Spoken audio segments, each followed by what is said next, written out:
Hello, thank you for taking the time to watch this research project presentation from ITL 664.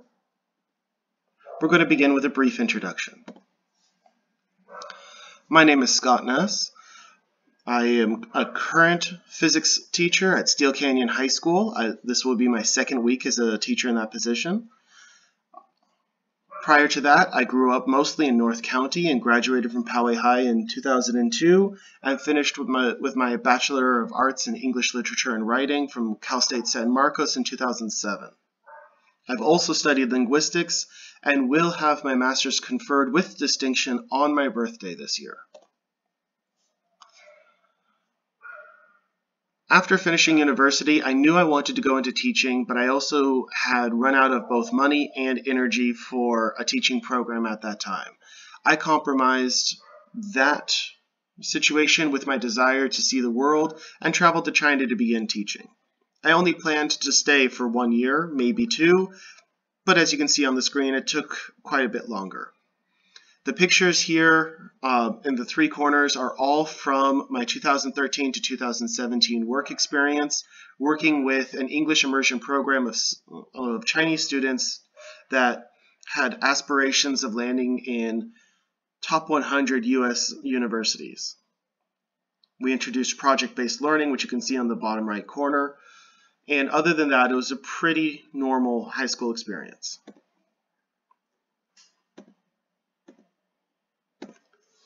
This research project started off with a question that I had in my teaching credential program as I thought about being an English teacher. Because at the beginning of my credential program, I knew I wanted to teach science as well, but I had not yet passed CSET physics. So I was still very much focused on being the best English teaching candidate I could be. And a question I had is, how do I turn texting habits into an asset students can draw on as they struggle with academic writing?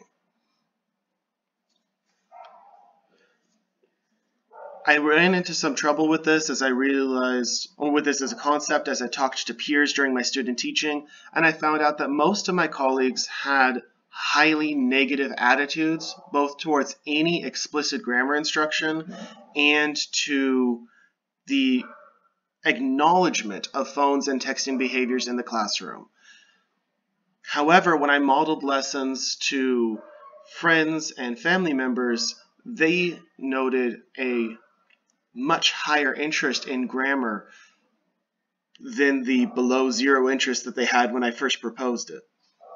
So I wanted to see what I could find in research about it. And what I found was that there was a lot of popular literature and opinion polls that found a lot of anxiety about the way texting was changing our language and our means of communication, and even the cognitive abilities of students, but not a lot of empirical evidence that backed those things up. For the rest of this presentation, I'll be specifically referring to textees. So let's take a moment to look at what is textees. Textees is the name researchers have given to the register of English that we particularly use in SMS or IM transmissions. Textees is not one thing, it's a number of things, which can make it hard to look at because it's its own distinct form of English, with rules, with norms, with behaviors. It does rapidly change as the technology around it changes, the limitations change, the additions to it, such as emojis versus emoticons, and Apple's new animated emojis are likely to change that even further. And it's also highly driven by adolescent use. It's a linguistic form that adolescents engage with far more than adults do, and as such, adolescents tend to drive the norms and the rules in a way that creates a different power relationship with language than they have in a more academic setting. To go into the next set, we're going to need to break down the idea of prescriptive versus descriptive grammar. Prescriptive grammar is basically how most of us were taught grammar. These are the rules. If you do it differently, it's bad English. We don't expect you to look at a situation and ask yourself which rules apply here. We just expect you to know the rules, know what's correct, and know when somebody's using it wrong. It can be used in an interactive and an inquiry-based system because obviously there are multiple variations of English. There are dialects, there are registers, there are all these varieties of English and other languages, and prescriptive grammar is incredibly useful as you're getting to know the language. There's a certain amount of this is how it's done that we need around us in order to get a strong grasp of what's going on. However, there's a completely different way of looking at grammar linguistically, which is descriptive grammar. And this mirrors more how we ask students to think when they're writing. It's less about what is the correct way to form the sentence, and it's more about, given my knowledge level, my audience's knowledge level, and the purpose of my writing, which grammatical tools are appropriate to my task and work well together. Descriptive grammar relies on that kind of computations by analyzing language use within its contextual variables to determine which rules are more likely to be successful, which formations, which collocations, all these things. And it's a more reflective way of looking at language instead of trying to determine the rules and then measure it. So from there, I was trying to find the right question. My original concept was creating a descriptive grammar lesson to help students tap into texting as a resource to help them as they move into more academic writing. The student teaching site I was at had a large focus on helping ELL students, and from them I gathered more ideas and I refined my process work.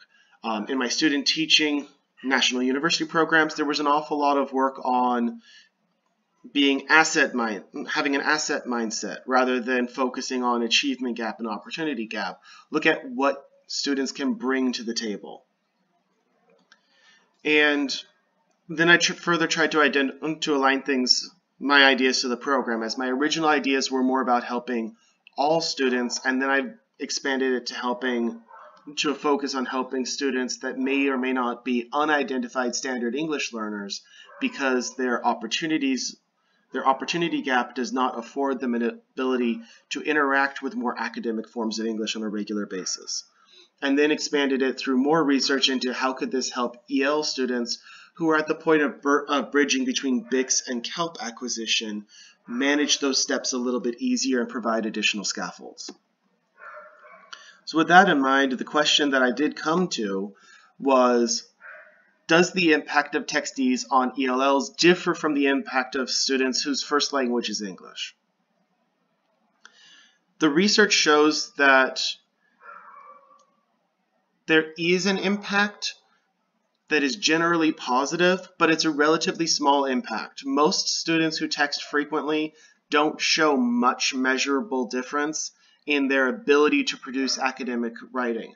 However, students that text more correctly, by the measures that we'll talk about more, tend to show a better ability to switch into an academic register than students who text a lot but text incorrectly. And it breaks down further from there. The research also showed that there has been an increase in the amount of interference between the two skills, and that interference might be made worse by allowing texting to be a form of communication in an academic setting and allowing students to build a schema of this language being appropriate in academia. So that was another area that I wanted to focus in on with the sub-questions. But there was a severe lack of information on how texting impacts ELL students. So the first secondary question is, does the inclusion of textees in the classroom increase or decrease the rate of textees interference? This is what I was mentioning before about using the previous research to create a secondary question worth exploring. The next is, does the inclusion of textees in a classroom show a measurable impact on student performance on academic writing assessments? This is an area where the research was very split. Some research studies showed that students who used texties in an academic setting or during the time that they're preparing for academic assessments performed better, and others showed them performing significantly worse, most notably when they were using social media rather than texties as a form of conversation. And does the inclusion of texties in academic language instructions increase student motivation and engagement, or decrease it, or have no effect? This is the one that's a holdover from my personal inspiration for this study, and is, of the questions, the least important, but the one I'm personally rather interested in. So let's look into our methodology. So I determined from the research that this particular study is going to be a mixed methods case study with a focus on collecting quantitative data, but active steps to ensure that we are also collecting qualitative data that can be used to modify the study for future iterations and or create recommendations on existing best practices and on the possible implementation of the new pilot program.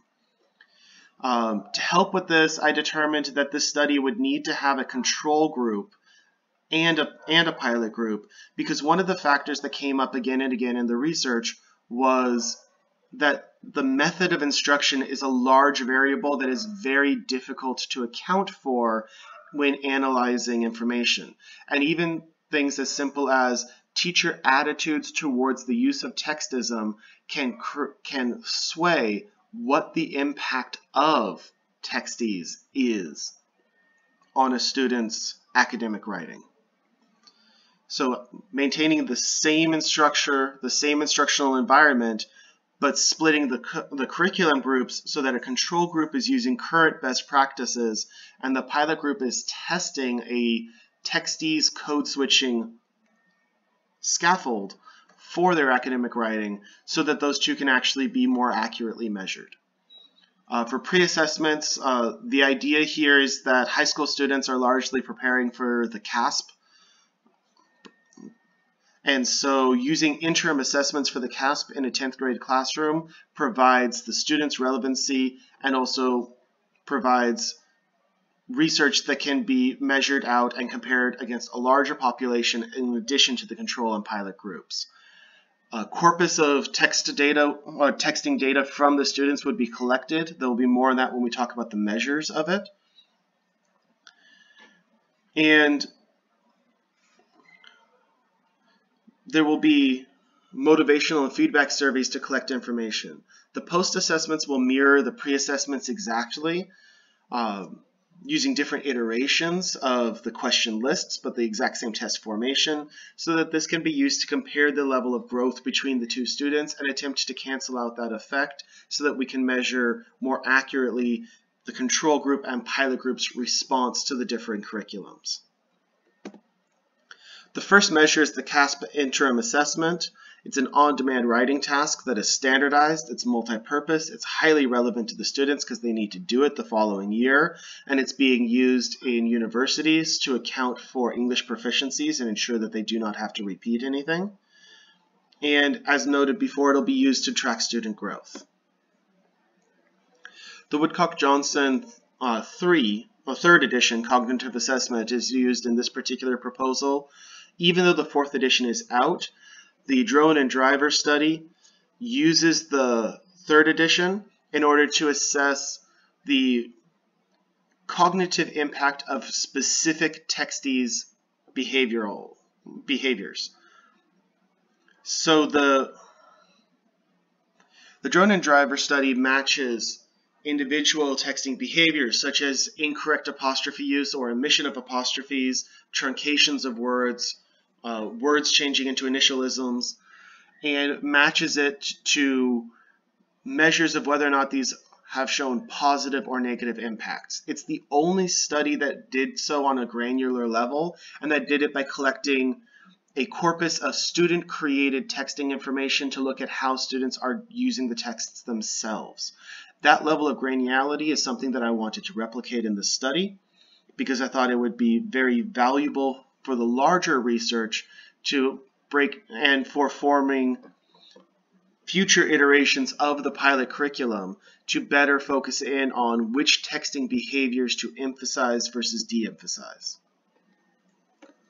On that note, the texting corpus is created from student submissions, along with surveys about their texting use and interviews and surveys about motivation and impact. This is what allows for the naturalistic study that Drone and Driver performed to be recreated and to be expanded to include English language learners, which their study did not include.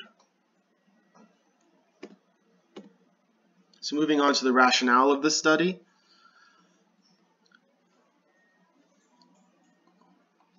The major rationale is within the research question. This using textees in the classroom is recommended in at least one of the texts that has been produced on the subject, but is a relatively untapped linguistic resource. And the majority of the research has been done to show that for students whose first language is English, textees represents a valuable potential resource to draw on. However, there's not a lot of research showing that this is true also for EL students. I've already gone through the need for a control and experimental group in the study.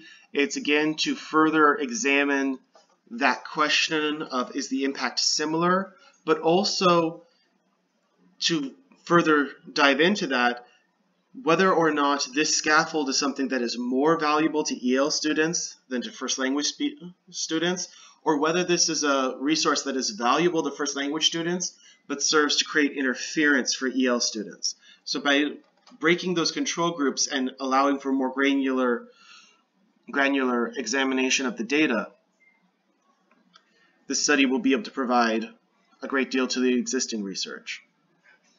Currently, there's only been one naturalistic study done on this particular topic that I was able to find using the National University Archives. And Drone and Driver specifically state there's a need for a lot more of these. Texting is a register that changes incredibly fast. And it is entirely possible that as the technology advances to lower the cognitive load on individuals performing texting, the benefits of texting will also be diminishing at the same time.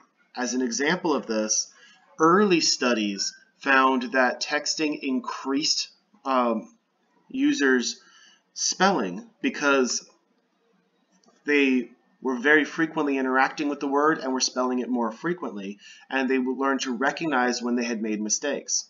However, the introduction of autocorrect on most modern phones has significantly decreased the value of texting as a form of spelling reinforcement.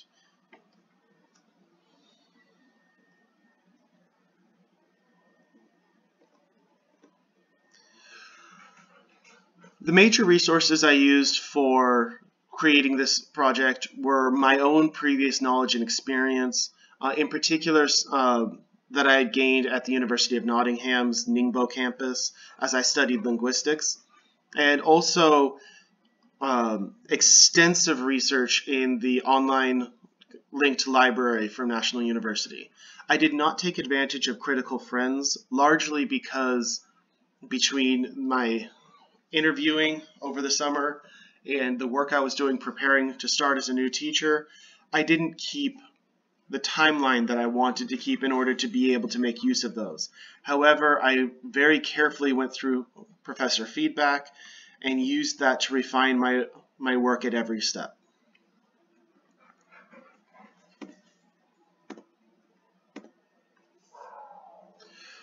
Reflecting on this process so far, the research is very relevant to me personally, in that this represents me codifying and confirming to myself that my initial impulse had value to it in my desire to create a texting data-driven grammar lesson for high school students. However, it's of reduced relevance to me this year, as the position I secured was not in English. It was in the second credential that I was able to acquire. If I could go back, I would attempt to keep myself to a more rigorous schedule and getting work done earlier. Similar to this assignment that's being turned in, I've tended to be rather close to the deadline since I've had a decent amount on my plate through this process, and a more regimented structure would have given me time for more revision and allowed me more polish on elements such as this video. I also would have spent more time with the questions. I had a lot of ideas, and I kept looking for questions that would fit the ideas, and so it wasn't until the final week of ITI 662 that I really had my question solidly pinned down in an operationalized form. Future plans wise, if I get the opportunity to teach an English section, I fully intend to implement the majority of this particular plan. I'm not sure that I would be able to implement the Woodcock-Johnson tests without some extra assistance from the school board and director and the school counselors to facilitate that. However, the majority of the rest of the study, the interim assessments, the program unit, is something that I could work out the ability to test and pilot within a department should I have the opportunity to be an English teacher in the future. And secondly, I'm going to be going through this to glean what I can from my research to what I can adapt into my physics class. I already know that I have at least 3 students who are EML students and struggle with English, and while our school does have a strict policy against cell phone use in the classroom, there are a lot of computer applications that will allow for texting, and seeing if I can help the students use Texties to bridge into their calc writing for their science write-ups is something that I am going to see if I can work into my program this year. Thank you very much for your time. While I have a great deal more resources that I've used in the research paper, these are the ones that I referenced in the presentation directly. Thank you again for listening. Have a wonderful evening.